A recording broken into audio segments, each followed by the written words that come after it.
서점이 미어터지는 불금을 꿈꾸는 책 팟캐스트 금요일 책에 빠지다 지금 시작합니다.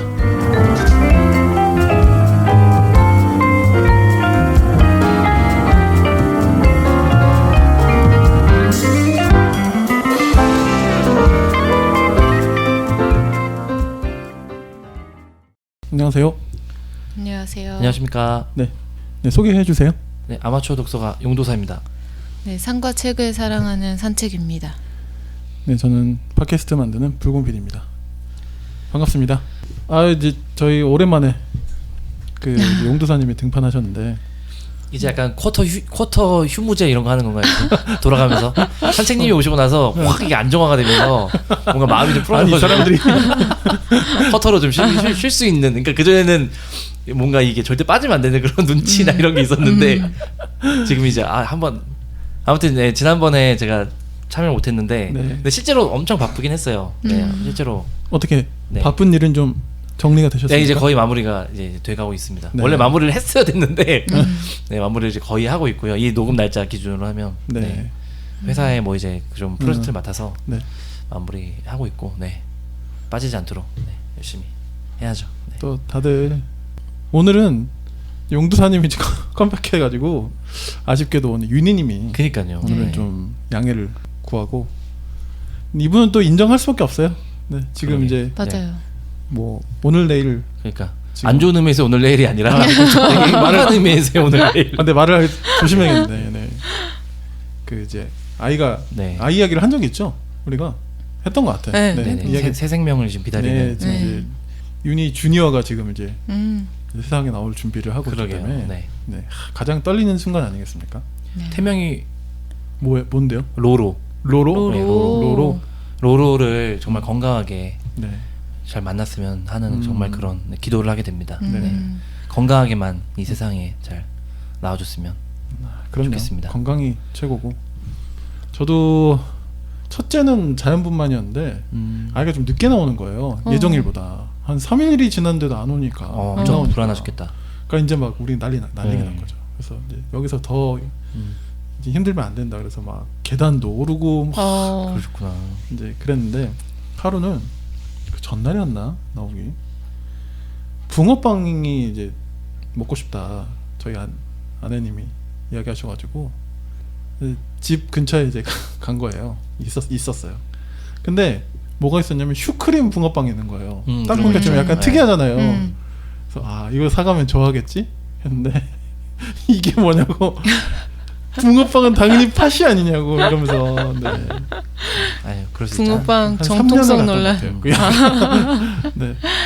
현명한 메뉴 선택 아주 중요합니다. 그럼요. 네. 산책님은 잘 지내셨어요? 네, 저도 잘 지냈고요. 평범한 일상을 보냈고 저희가 죄송해요. 2월 초에 녹음을 했죠. 2월 초. 예. 뭐 네. 똑같은 말을 하셨다고요? 아니 평범한 일상을 2월 초에 보냈는데 2월 중간에 녹음을 마치고 한 번 더 여행을 다녀왔어요. 어디로요? 치앙마이로요. 진짜요? 대박. 네, 몰랐네. 12월에 한 번 갔다 왔는데 대박. 2월에 태국이요? 또 한 번. 네, 대박. 태국. 한 번 더 다녀왔습니다. 어떠셨어요? 이번에는 이제 어머니 친구분들을 모시고 네, 다녀왔는데 재밌었습니다. 약간 가이드 역할까지 하시는 거잖아요. 그럼요. 처음부터 그게- 끝까지. 잠깐 여기 말을 재밌었습니다. 약간 이게 행간을 읽어야 돼요. 그러면. 자 부모님을 모시고 간 것뿐만이 아니고 부모님의 네. 친구들까지 이제 모시고 네. 다녀오셨다. 네, 정확히 말씀드리면 네. 어머니의 교회 친구분들 네. 모시고 그러셨군요. 네 다녀왔습니다. 네, 아무튼 네, 점점. 숙연해진. 그러게요. 얘기만 아니, 딱 들어도, 근데 네. 굉장히 즐거워하시는 모습을 보니까 뿌듯하고. 이제 준비한 보람도. 사람으로서의 느끼는 그런 뜻깊은 의미들이 있잖아요. 그건 참 좋았어요. 약간 그러니까 그 뭐지 가이드면서 약간 여행사 같은 입장에서 좀. 예, 하시는 맞아요. 거군요. 맞아요. 그러니까 그런 퍼스널 느낌으로. 투어 가이드로 간 거죠. 와, 대박. 네. 네.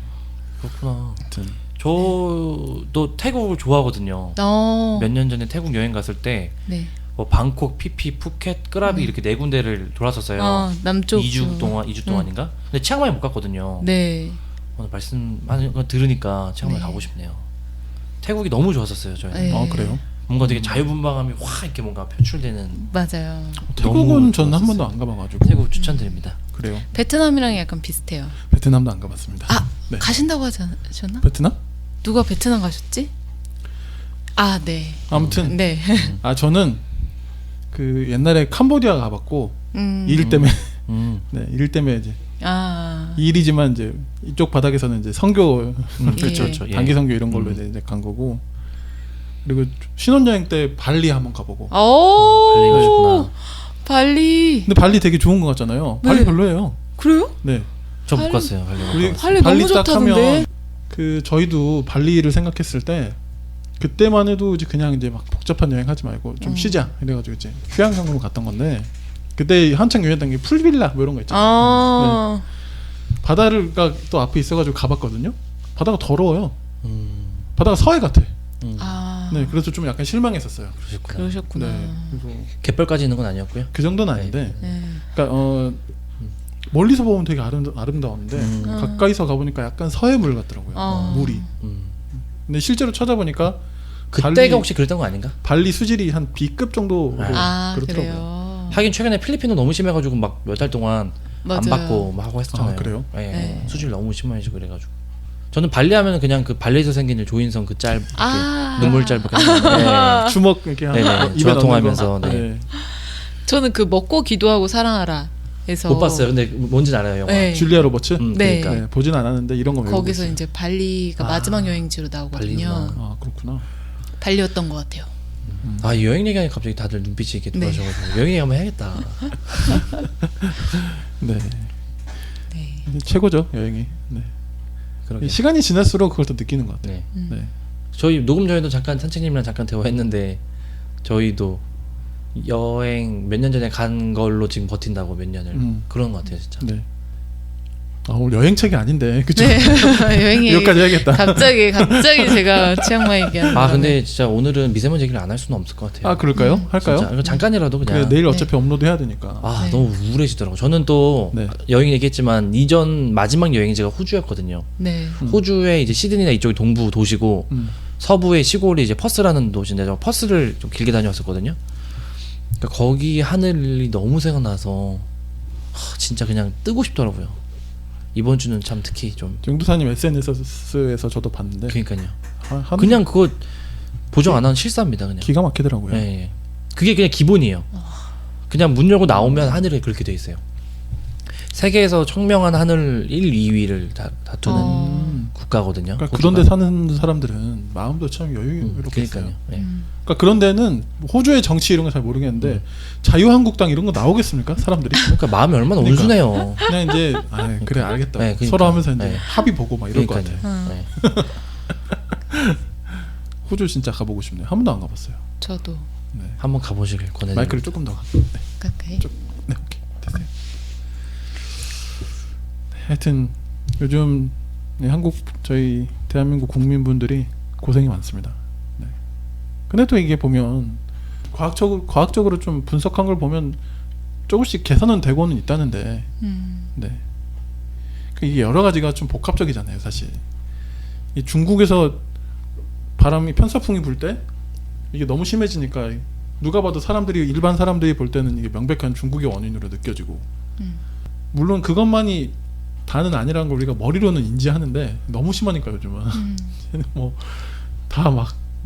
이 분노가 극에 달한 것 같아요 사람들이. 네. 그나마 오늘은 좀 나아졌네요. 저는 한편으로 그런 생각이 들어요. 미세먼지 때문에 저희가 모두 다 같이 마스크를 쓰잖아요. 공기청정기를 만들고 그럼 어쩔 수 없이 다시 공장을 가동해야 되는 시스템으로 굴러가잖아요. 그 미세먼지 마스크를 만드는 공장. 네, 미세먼지 마스크 만들어야 되고 공기청정기 만들어야 되고 또 그쵸. 차량용 공기청정기 만들어야 되고 필터 만들어야 되고 그리고 필터는 계속 교체를 해야 하는 거고 네. 그러니까 그랬을 때 정말 답이 없는 건가 라는 생각이 들더라고요. 그러니까요. 지금 얘기하신 그런 전체적인 그런 비용이 훨씬 더 큰 대책을 마련하기 위한 비용과 어떤 통계적으로 계산해봤을 때 차이가 어떨지 그런 것도 그 비용이 적지 않을 것 같거든요. 지금 현재 드는 비용들이. 그리고 나쁜 게 마스크가 너무 가격 비싸지고 있어요. 가격을 너무 비싸. 뭐 이제 해마다 달라져요. 너무 비싸고 뭐 막 굳이 뭐 디자인까지 입히고 막 컬러까지 입히고 막 이러면서 그게 아니고 그냥 정말 공공재여드잖아요. 네. 네, 그렇게 하니까 좀 약간 화나더라고요. 여기 지금 올라오는 지하철 입구역에 보니까 거기에서 옛날 비 오는 날 우산 팔듯이 지하철 입구에서 우산들을 팔았잖아요. 그런 것처럼 마스크를 팔고 계시더라고요. 조그만한 좌판에. 그래서 그거 보면서 와 정말 이건 정말 공공적 대안이 필요하다 이런 네, 생각이 좀 그러니까. 들었어요. 그러니까 이거 생각도 해본 적 없어요, 그렇죠? 음. 되게 옛날에 물을 사 먹냐 그럴 때 사람들이 막 맞아요. 그랬잖아요. 그쵸? 맞아요. 네, 약간 그런 거지. 그런 네. 느낌인 거죠. 무엇보다 또 저희는 또 어른들은 또 그렇다 치는데 아이들이 또 너무 힘들어요. 그게 가장 그러니까요. 또 걱정이고. 지금 자라나는 세대들이 10년, 20년 후에 어떤 그런 질병률이나 사망률 이런 걸 좀 분석도 해야 될 것 같고 약간 전반적인 대책이 미리 사전 대책이 필요하지 않나 싶습니다. 이 나라를 걱정하는 금책바였습니다. 금요일 밤에는 모두 책에 빠져봐. 풍부한 지식은 오늘 우리의 사냥감. 더 나은 세상이 다가오기를 바라는 그대가 이 시대의 진정한 철학자. 네, 오늘은 저희 용두사님께서 골라주셨습니다. 어떤 책인가요? 네, 책 제목은 네. 실격당한 자들을 위한 변론입니다. 네. 누가 쓰셨죠? 김원영 님이 쓰셨고요. 네. 작가분을 잠시 소개해드리겠습니다. 김원영 님은 고령성 부전증으로 지체장애 1급 판정을 받으셨고 다시 약간 지금 시 밤열신 줄 알았어요. 갑자기 톤이 달라져가지고. 고령성 부전증 읽기가 쉽지 않네요. 네. 천천히 하세요. 네, 작가 김원영님은 고령성 부전증이라는 이제 지체장애 1급 판정을 받으신 분이시고요. 15살까지 병원과 집에서만 생활하셨고 이제 검정고시로 초등학교 과정을 마치고 장애인을 위한 특수학교의 중학부와 일반 고등학교를 거쳐 서울대학교 사회학과를 졸업했습니다. 그러고 나서 같은 학교 로스쿨 졸업하고 국가인권위원회 등에서 이제 일했고요. 현재 이제 서울에서 변호사로 활동하는 중입니다. 그리고 장애문화예술연구소 짓이라는 곳에서 연극배우로 활약하기도 했고요. 이제 저자 소개글은 이렇게 좀 적혀 있습니다. 제가 읽어볼게요. 한편에는 장애, 질병, 가난을 이유로 소외받는 동료들이 있고 다른 한편에는 좋은 직업, 학벌, 매력적인 외모로 세상의 중심에 있는 동료들이 있다. 그 가운데서 진동하듯 살면서 또 사회학과 법학을 공부하면서 자신의 정체성과 장애인 문제를 사회적 차원에서 고민하기 시작했고 그 고민을 여러 매체에 글로 썼다. 네, 이렇게 소개가 되어 있고요. 이 전작이 좀 있습니다. 나는 차가운 희망보다 뜨거운 욕망이고 싶다라는 책이 그 전에 이제 내셨더라고요. 이 책에서 만난 편집자분이랑 이 두 번째 책도 이제 하신 거더라고요. 보니까 이 실격당한 자들을 위한 감사의 글을 보니까 그 편집자분과 인연이 닿았고 두 번째 또 같이 하게 되신 것 같고요. 그래서 그 보이진 않지만 늘 편집자는 이제 보이지 않는 존재잖아요. 네. 편집자분이 되게 좋으신 분일 것 같다는 생각이 많이 들었고 제가 이 책을 고르게 된 게 사실 고민을 많이 했고 왜냐면 제가 한번 녹음을 빠지니까 텀이 더 길었잖아요. 그래서 무슨 책 할지 고민이 더 많이 됐었는데 막 중간에 바꾸기도 하고 그러다가 작년에 이제 2018 올해 책으로 이 책을 꼽으시는 분들이 많았는데 제가 놓쳤었어요. 그러니까 올해 책으로 꼽으면은 그래도 훑어는 보는데 네. 놓쳤다가 이제 이번에 살펴보게 됐고요. 그래서 네, 뭐 약간 그냥 느낌평부터 얘기를 하자면 호흡조차 가다듬게 되면서 뭔가 어떻게 보면은 조심스럽게 혹은 경건하게 되게 진중하게 읽게 되는 책인 것 같아요. 그래서 아주 좋은 독서 경험이었고 그래서 네, 저에게는 뭐 예를 들면 이제 올해가 지나서 이제 올해 읽었던 몇 권의 책이 생각날 텐데 그 중에 한 권이 될 것 같다는 생각이 들더라고요. 그렇습니까? 저도 조금 읽어봤는데 글이 보통 글이 아니고 톤 자체가 글이 좀 차가울 수밖에 없는 책이잖아요. 사실 주제와 그 글 쓰는 접근법이 좀 그렇거든요. 그런데 근데 이런 차가운 글은 진짜 그냥 차갑다는 느낌이 아니라 좀 정신을 번쩍 들게 하는 좋은 의미로서 좀 저는 그런 충격으로 좀 와닿았고 저도 좀 약간 결론적으로 좀 이 책에 대해서 좀 간단하게 이야기하자면 그러니까 존재를 그냥 찔러 들어가는 그런 글인 것 같아요. 네, 실제로도 이 책이 말하는 거는 결국은 존재에 대한 이야기라고 생각이 들었거든요. 왜냐면 그런 이야기를 하세요.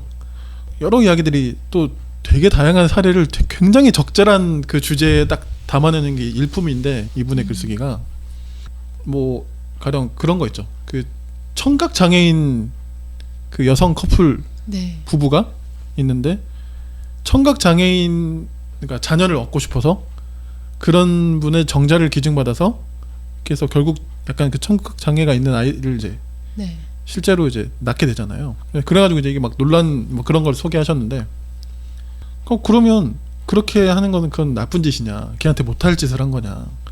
뭐 그런 것부터 시작해서 근데 그런 사람 그렇게 우리가 아무리 태어난 사람이어도 그러면 존재하지 않는 게 나은 거냐? 뭐 그런 이야기를 던지는데 저는 굉장히 충격 먹었고 오랜만에 이런 걸 읽은 것 같아요. 그러니까요. 그런 법적인 어떤 논란이나 사회적인 이슈가 됐던 어떤 소송 관련된 그런 것들을 이제 각 꼭지마다 좀 소개를 하시는데요.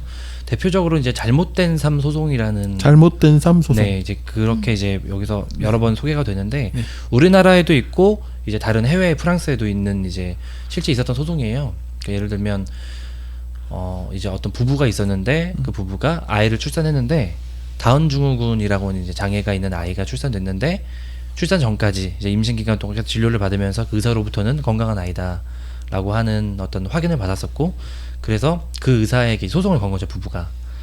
우리가 이걸 알았다면 이제 여러 면에서 여러 고민을 통해서 아이를 낳지 않는 걸 결정했을 텐데 그런 걸 우리는 잘못된 정보를 받고 왔기 때문에 소송을 걸겠다라는 게 있었고 그리고 그 아이 자신도 그 이제 의사에게 소송을 했고 이런 이제 그러니까 여러 소송을 같이 묶어서 얘기하고 이런 게 있어서 근데 이제 우리나라에서는 그 소송이 그 이제 원고 측이 패소를 했고요.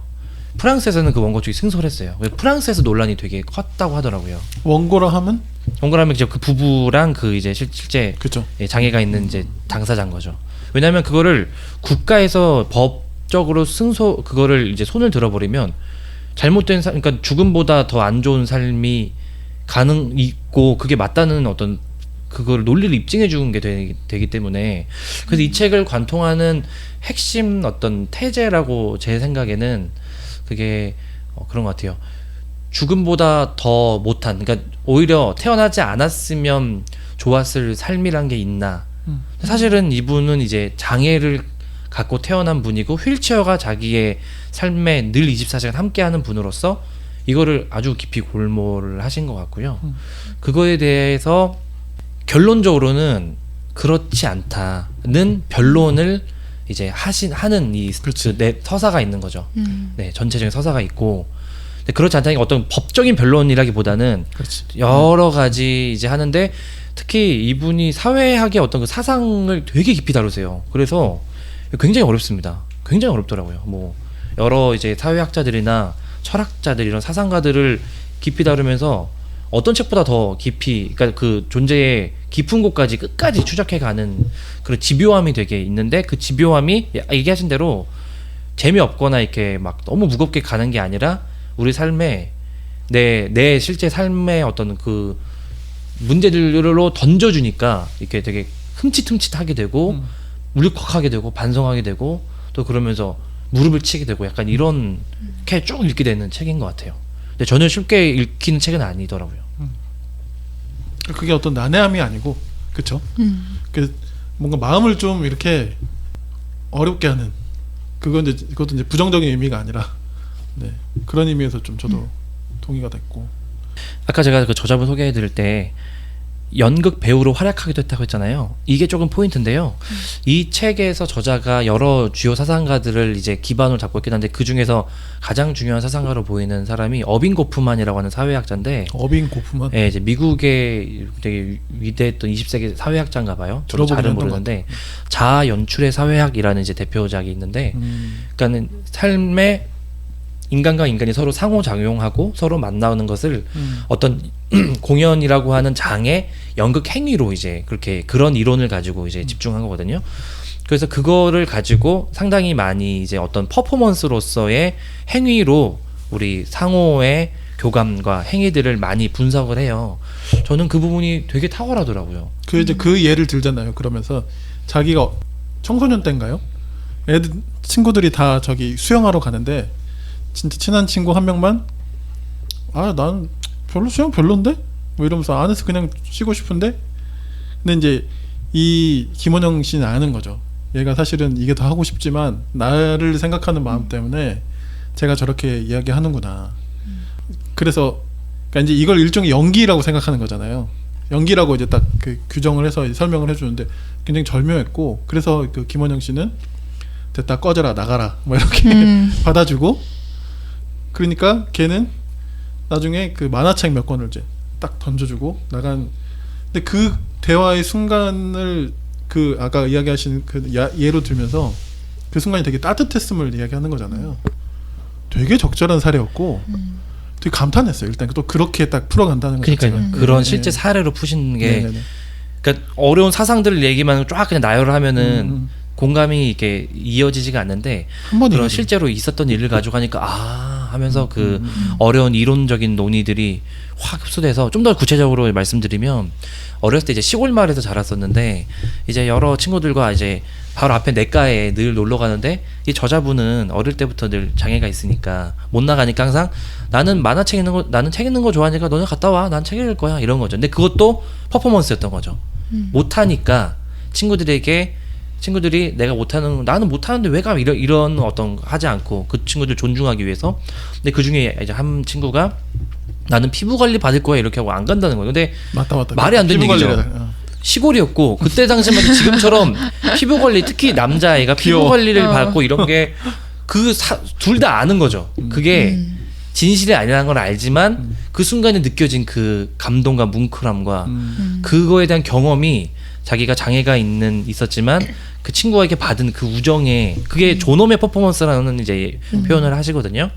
그 부분에서 그러니까 결국은 우리 사회가 이 존엄에 대한 퍼포먼스를 완전히 공공적으로 구축하는 사회가 되도록 우리 끝까지 우리 함께 가자. 약간 이런 식으로 이제 가지면서 중간에 산의 깊은 논의들을 하시는데 그 존엄을 좀 품격이라는 용어랑 좀 대치시켜요. 그러니까 품격, 한국 특히나 우리 한국은 그러니까 품격주의자들의 나라 이런 식으로 이제 품격 자체를 완전히 폄하한다기보다는 품격주의라고 하는 어떤 그 용어를 좀 만들어서 겉으로 보이는 그 내가 멋있어 보이기 위한 그런 행위들에 너무 거의 그것이 넘쳐나는 이제 사회를 하는 거죠. 근데 그런 품격주의의 사회가 그 품격주의 행위가 아닌 존엄의 행위, 그 정말 진짜로 진실하고 그런 우정을 담보하고 그런 어떤 상호 교통과 교감이 될 수 있는 행위로서의 존엄성을 계속 그러면서 서로의 권리를 해치지 않는 이제 이런 얘기를 하시는데 이제 장애인으로서 하지만 굉장히 또 사실 엘리트잖아요. 서울대 뭐 법학 나오시고 막 이런 분이니까 그 두 가지 양면성이 있는 그 삶 속에서 고뇌한 것을 되게 추적을 이렇게 집요하게 잘 하신 책인 것 같아서 그냥 되게 정말 놀라운 것 같아요. 저도 사실 뭐 부끄러운 게 전 제 책 할 때마다 이 책 너무 좋다고 막 이러니까 좀 이렇게 사실은 매번 고른 책마다 그런 게 좀 그런데 이 책은 정말 너무 좋아서 이 책은 꼭 읽어보셨으면 하는 생각이 들긴 하더라고요. 책 소개하는 사람들의 숙명 같은 게 좀 있어요. 네. 그러게요. 네. 네. 그렇다고 뭐 힘들어갈 수도 없잖아요. 뭐 그냥 뭐 읽어보시든지 말든지 이런 것도 웃기고. 근데 이 책은 정말 진짜입니다. 네. 근데 저도 굉장히 감탄하면서 읽었어요. 그러니까 아픔의 길이 되려면이라고 하는 책을 좋게 읽으시거나 그 책의 어떤 진가를 맛보신 분들은 거의 같은 느낌에서 연결되는 느낌이 있어요. 근데 이제 그 책하고는 완전히 다른 게 그 책은 일종의 교과서 같은 느낌을 주는데 이거는 서사도 굉장히 좋고 글의 흐름이 너무 좋아요. 그래서 깜짝 놀랐어요. 첫 책이 저는 이건 제목은 들어봤었거든요. 나는 차가운 저도. 희망보다 뜨거운 욕망이고 싶다. 이것도 사실 굉장히 전 도발적이고 좋은 책인 것 같아요. 이 책도 좀 잘 팔렸던 것 같아요. 제가 잘이라는 그 개념을 정확하게는 모르겠지만 제가 제목을 알 정도면은 약간 이런 그렇게 됩니까? 네, 제가 그 책을 읽지 않았지만 이제 뭐 네. 소개하신 걸 보니까 저자분이 소개하신 걸 보니까 이제 나는 야한 장애인이고 싶다. 그리고 세상에는 정상인과 장애인이 있는 것이 아니라 장애인과 비장애인이 있을 뿐이다. 이렇게 하면서 장애인으로서의 자기 몸의 어떤 그 주체성과 이런 욕망 이런 걸 긍정하는 것을 이제 쓰셔가지고 그때 상당히 좀 이슈가 됐던 것 같아요. 근데 그래서 그런 어떤 책을 좋은 편집자가 만나서 한번 낸 경험이 있다 보니까 이게 이번 책에서는 완전히 그게 훨씬 더 성숙하고 훨씬 더 책 자체 완성도가 정말 너무 그러니까요. 예. 너무 놀라워요. 그러니까 우리나라 단행본들 보면 좀 아직 단행본의 완성도가 좀 아쉬운 책들도 좀 있는 반면 이 책은 정말 진짜 이 실격당한 자들을 위한 변론이라는 단행본을 내기 위해서 정말 잘 세공되고 조율된 그런 책이라는 생각이 저도 좀 들긴 하네요.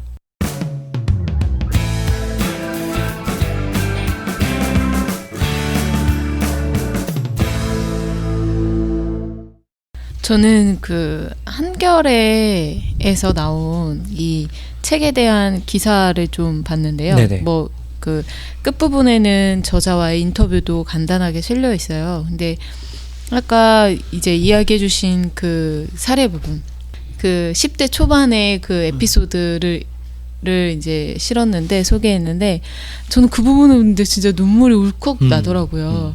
그 서로 알고 있는 진실이지만 진실을 말하지 않고 그러니까 서로의 존엄을 위한 거짓임을 서로 알았다는 게 그게 존엄을 위한 퍼포먼스였다라는 게 참 인상적이었고 또 끝에 그 저자 소개하실 때 짓이라는 연극 퍼포먼스를 하셨다고 했잖아요. 근데 그걸 이제 상상해 본 거죠. 그러니까 신체장애가 있으신 분들이 자기의 몸짓과 언어를 보여준다라는 게 하나의 예술 작품으로서 보여준다라는 걸 상상해 봤을 때 한 번도 그분들의 몸짓 또 소리, 음성, 다양한 메시지들에 대해서 천천히 음미해 본 적이 없는 것 같은 거예요. 그러면서 이어서 생각이 되는 게 신호등을 건널 때 그러니까 다리가 불편하신 분들이 굉장히 바쁘고 서두르면서 건너시는 모습을 본 적이 있거든요. 그런 모습과 또 교보문고 자주 가잖아요. 교보문고에서 이제 광화문 광장 쪽으로 해서 지하도를 건널 때 그 투쟁하시는 분들 그러니까 뭐 서명 받으시는 장애인 분들이 계세요. 그래서 그런 모습까지도 다 연결지어서 생각이 나더라고요. 그 빠르게 신호등을 건너가는 그 신체 장애를 가지신 분을 봤을 때 저의 느낌은 굉장히 쫓겨가는 듯한 느낌이었거든요. 근데 그게 그 신호등 위에서만 그러신 것이 아니라 한국 사회 내에서 어떻게 보면 장애를 가졌다는 이유만으로 굉장히 쫓겨 다니셨던 게 아닐까라는 생각도 들었고 또 이 인터뷰 기사 말미에 그런 이야기가 나와요. 그러니까 자기 휠체어가 고장나서 이제 장애인 택시를 불렀다는 거예요. 그래서 그 장애인 택시가 올 때까지만 제가 인터뷰를 할 수 있어요 라고 했는데 불행인지 다행인지 그 장애인 택시가 1시간이 훨씬 지나서 이제 온 거죠. 그래서 그 시간 동안 이제 인터뷰를 충분히 할 수 있었던 건데 이분들이 겪으시는 일상 또 훼손당하는 또 침범당하는 프라이버시들 이런 것들은 정말 상상하기도 어려울 것 같다는 좀 생각을 하게 됐어요. 그러니까요. 저도 비슷하게 좀 부끄러운 얘기일 수도 있고 이게 제가 제 고백 자체가 우리 사회적인 문제인 것 같긴 한데 제 삶의 일상에서 장애인과 이렇게 만나거나 접촉되거나 그런 상호작용할 수 있는 그런 공간이나 그런 어떤 만남이 거의 없는 것 같아요. 그러니까 없다는 게 장애인분들 많으시잖아요. 많고 꼭 장애라는 어떤 그 장애가 아니더라도 다양한 정상의 범주에 들지 못하는 어떤 그런 식으로 구획된 사람들이 우리 이웃에 같이 다 살고 있는데 그런 사람들과 만나거나 접촉할 수 있는 어떤 그런 여지가 너무 없다는 게 이 책을 읽으면서 돌아보게 됐거든요. 근데 저는 정말 없더라고요. 되게 부끄럽지만. 그래서 이게 없다는 게 어떻게 보면은 자연스러운 게 아니고 부자연스러운 것 같다는 생각이 이 책을 읽으면 자연스럽게 계속 들더라고요. 예를 들면 저는 뼛속까지 신학생 출신이어서 뭐 또 그런 얘기를 이제 하자면은 뭐 내가 다니는 교회 예배당에 이번 주에 뭐 장애 있는데 친구가 온다고 했을 때 교회 자체를 들어올 수가 없는 거예요. 예배당을. 그런 생각부터 들고 뭐 회사도 마찬가지고 내가 오고 가는 출퇴근길에 여러 곳에서 그런 분들이 있기가 너무 불편하다는 생각이 이제 이 책을 읽으면서 많이 좀 들긴 하더라고요. 그러면서 뭔가 특히나 이제 잠깐 교회 얘기를 하자면 뭔가 장애인 사역 이런 식으로 따로 그냥 구획을 설정해 놓고 특수 사역 이런 식으로 따로 빼놨거든요. 특수. 약간 그렇잖아요. 근데 원래 그리스도교와 뭐 이제 예수께서 이제 이제 강조했던 게 사실은 실격당한 자들을 위한 뭐 구원 약간 이런 그러니까 되게 그런 차별받는 소수자와 장애인들 이런 사람들에게 어떤 포커스가 되게 맞춰 있고 그런 사람들이랑 공동체여야 되는 건데 그게 뭔가 되게 이렇게 딱 따로 이렇게 뭔가 외주로 이렇게 따로 빠져 있는 그런 느낌이 이 책 읽으면서 저는 그런 생각이 계속 그 교차에 들긴 하더라고요. 그러면서 저부터도 좀 반성도 좀 되고. 저는 중학교 1학년 때 저희 반에 그 정신지체 장애라고 해야 할까요? 그런 친구가 한 명 있었는데 이제 그 친구가 2학년 때는 말씀하신 대로 교회에서뿐만 아니라 학교에서도 이제 특수반으로 구분되어서 이제 저희 반에서 나가게 된 거죠. 그리고 나서는 이제 그 친구에 대한 관심도 없고 뭐 제 기억 속에서도 멀어져 갔는데 이제 다 커서 이제 20살이 넘고 이래서 갑자기 문득 그 친구의 안부가 궁금해지더라고요. 그 갑자기 솔직히 말하면 이름도 기억이 잘 안 나거든요. 근데 그 친구는 어떻게 됐을까? 어디로 갔을까? 이런 생각이 들면서 그렇게 구분 짓는 방식이 우리 사회에서 어떻게 받아들여지고 있는지 그런 것도 한번 생각해 보고 싶었고 또 아까 용도사님께서 말씀해 주신 대로 그러니까 존엄을 위한 퍼포먼스라고 이야기해 줬을 때 생각난 게 이번 주에 기사가 났죠. 왜 택시에서 동전을 던진 택시기사가 이제 사망하셨다라는 기사를 봤는데 아닌가요? 저는 못 봤어요. 저도 네. 무슨 말이죠? 택시 그 간단히 설명을 승객분 해주시죠. 네. 저도 이제 디테일하게 본 건 아니어서 확인을 해봐야 될 것 같은데 그 택시기사와의 약간의 실갱이가 있었고 약간 그러니까 승객의 갑질처럼 그 택시 운임비를 이제 동전으로 던졌대요. 그러니까 과거에 있었던 사건이고 근데 그 택시기사분이 이거는 한번 확인해봐야 될 것 같아요. 그 자살 시도를 하신 건지 아니면 이제 충격이신 건지 모르겠는데 아무튼 그분이 사망하셨다라는 헤드라인을 봤거든요.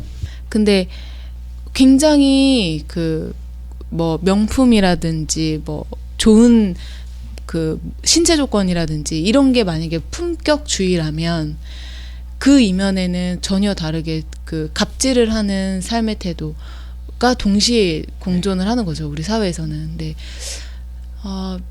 이분이 지적하시는 게 뭔지 알 것 같아요. 희미하게나마. 팩트 체크하고 계신가요? 네.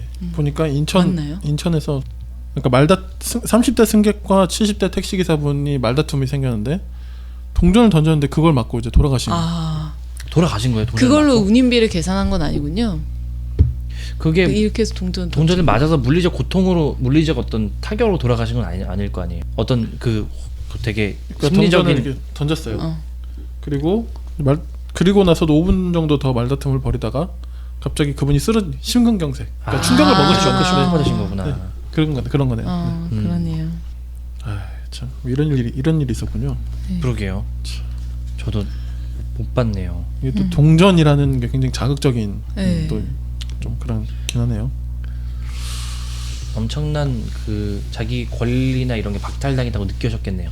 그 순간에 엄청난 모멸감과 수치심을 느꼈을 것 같아요. 네. 그러게요. 그러니까 사실 이 책에서 얘기하는 것과 연결이 되는 게 이 저자분은 그 우리가 익히 아는 어떤 장애가 있는 사람들의 어떤 편견이나 이런 거를 벗겨내고 그거에 대한 변론하고 이런 차원이 아니고 예를 들면 실제 장애가 있다고 우리가 정상의 범주에 분류하지 않는 장애가 진짜 장애인가 이런 거를 추적하거든요. 예를 들면 우리가 청각장애인들이 쓰는 언어인 농어에 대해서도 과학적으로 이 농어 자체가 얼마나 뇌과학적으로 탁월한지 예를 들면 농어로는 그러니까 우리가 지금 쓰는 우리의 랭귀지로는 예를 들면 뭐 100m 멀리서나 바닷속에서 수화나 이런 걸로 소통이 커뮤니케이션이 가능하지가 않은데 농어를 쓰는 사람들에는 훨씬 더 이 신체적인 발달이나 어떤 감각들이 훨씬 더 살아 공간성이 이 아주 부여된대요 그 사람에게. 그래서 농어 자체가 굉장히 과학적인 언어고 그것은 일반 언어를 쓰는 사람들이 전혀 감지 못할 정도로 굉장히 탁월성이 있는 거예요. 아까 그래서 그 청각장애 있는 부부가 청각장애 있는 아이를 낳기로 결정했다고 할 때의 어떤 이런 논란들도 이제 얘기를 좀 하고요. 그러면서 이제 그런 얘기도 해요. 그 커버링 압력이라는 거를 소개를 하는데 약간 장애인들이 받는 압력이 커버링 압력이래요. 그게 뭐냐면 정상인, 그러니까 장애가 있다고 해서 차별을 하진 않겠지만 티내지 마라 이런 거죠. 예를 들면 어떤 직장에 장애인을 채용을 한다고 했을 때 그 장애인은 정상인처럼 일을 해야 되는 거예요. 훈련도 해야 되고 교육도 해야 되고 이제 그래서 그런 커버링 압력이 굉장히 많대요. 사회 전반적인 부분에서 압력이 굉장히 많아서 이 저자분은 그거에 대한 이제 그 대안으로 논리적 근거를 강제하는 대화를 제안을, 이제 일본에 있는 이제 학자의 이제 용어인데, 그러니까 예를 들면 그거에 대한 나의 어떤 커버링 압력이 들어오면 아주 강력한 논리적인 근거를 이제 대라는 얘기를 이제 하는 거죠. 예를 들면 이런 거예요. 그 이제 장애가 있는 사람에게 네가 가진 장애, 성별 등을 티내지 말라라는 커버링이 들어오면 이제 그거에 대해서 왜 그래야 되는지 얘기하는 거죠. 우리 회사에서는 보청기를 좀 가려줬으면 좋겠어요 라고 하면 맨 처음에 왜 그러죠? 그러면 사내 분위기에 위화감을 주니까, 아니 혹은 고객들이 불편해하니까 뭐 이런 식으로 얘기를 하는데, 아니면 뭐 원래 여기서는 그렇게 해 이렇게 얘기를 하는데 그거에 대해서 더 깊이 이제 들어가라고 얘기를 하거든요. 그러니까 그렇게 하는 것이 정말로 왜 그렇게까지 중요한 문제입니까? 라고 반박을 하고 논리적인 근거를 계속 한 번 더 재차 추적하고 할 때 그렇게 사회적인 분위기들이 조금씩 바뀌어간다고 얘기를 하거든요. 그러니까 이거는 되게 살아있는 사실은 지금 문제 얘기여서 저는 굉장히 저도 사실은 되게 커버링의 압력을 할 것 같거든요. 그러니까 뭔가 배려를 한다고, 그러니까 어떤 그 보이지 않는 배려를 한다고 하더라도 그런 것들이 굉장히 많을 것 같고, 그런 생각이 이 책을 읽으면서 많이 들었어요. 그래서 매 챕터마다 이런 실제 우리 정치 이슈나 실제 있었던 소송이나 그런 예들을 갖고 오면서 얘기를 하시니까 굉장히 어떤 깊은 사상에 응축된 언어를 가지고 우리 실제 삶으로 확 풀어내시니까 굉장히 좀 힘이 있게 다가오더라고요. 그 서사가 되게 좋은 경험이었습니다. 네. 그러니까 이런 장애에 대한 장애에 대한 그런 책이나 글을 우리가 늘 접하는 거는 그냥 계몽적이고 윤리적이고 그런 식으로 접근하잖아요. 차별하지 맙시다. 뭐 그런 식으로 하는 거죠. 근데 이거는 그런 차원이 아닌, 이 책은 그런 차원이 아닌 거죠. 전혀 우리 같은 그냥 비장애인들은 일상에서 생각조차 해보지 못했던 그 존재에 대한 그 뭐랄까요, 존재를 깊숙이 찌르는 그런 논리와 생각들, 상념들, 이런 것들을 다 담아낸 그런 것들이 굉장히 저도 너무 인상적이었고, 이런 글은 정말 평소에 우리가 접할 수가 없기 때문에 그냥 모르면 저는 좀 보고 외우면 좋겠다 싶을 정도로 전 이 책이 좀 많이 읽혔으면 좋겠고. 저도요. 약간 뭐 무슨 세종경도서 이런 거 막 선정되고 네네. 그냥 필독서로 이렇게 배치되면 네네네네. 좋을 것 같아요. 그냥 이건 읽으면 돼요. 예, 그니까. 읽고 모르겠으면 외우면 돼요. 예, 속된 말로 아닥하고 이거는 정말 읽어야 되는 책인 것 같아요. 그러니까 우리가 모르기 때문에 이 사람을 존중해 이런 것도 아니야. 그냥 이 책은 존재에 대한 굉장히 뛰어난 책이기 때문에 장애에 대한 책이 아니고 존재에 대한 책입니다. 다시 한번 이야기하지만. 예를 들면 저는 뭐 철학이나 뭐 이런 데서, 철학 수업 시간 이런 데서 존재론 관련돼서 이게 아마 필독서로도 꼽혀도 전혀 무방할 정도로 그럼요. 굉장히 탁월한 네. 책이고요. 맞습니다. 그러니까 꺼낼 수 있는 대화의 그 소재가 너무 많아서 한 가지만 그냥 더 얘기를 하자면 생명윤리에 관해서도 되게 중요한 지점을 던지는데요. 예를 들면 어떤 아이가 나왔는데 그 아이가 장애가 이제 있어요. 근데 그 장애가 있는 걸 보고 부모가 내가 알았다면, 아까 이제 했던 소송 관련된 건데 한 번 더 깊이 들어가는 게 뭐냐면, 그 아이를 원하지 이제 않을 수도 있었다는 것으로 소송을 하거나 그거에 대해서 이제 내가 어떤 불만을 가진다고 했을 때 그 이제 부모에게 이제 좀 질문을 던지는 거예요. 그렇다고 했을 때 만약에 출산 전에 어떤 그 의료적인 행위나 그런 걸 한다면, 예를 들면 어떤 장애가 없을 수 있는 어떤 약물 조치를 하거나 그러면 그 아이가 아닌 다른 아이가 태어난다는 거거든요. 그러니까 전혀 다른 인격의 아이가 태어나게 된다는 거예요. 그러니까 그렇게 되면 그 애초에 태어나려고 했던 아이는 삭제되는 거거든요. 그러니까 그 아이는 이제 전혀 없는 존재가 되는 것이죠. 또 이 책의 굉장히 중요한 포인트 중에 하나는 제가 이제 설명을 잘 할 수 있을지 좀 자신이 없긴 한데요.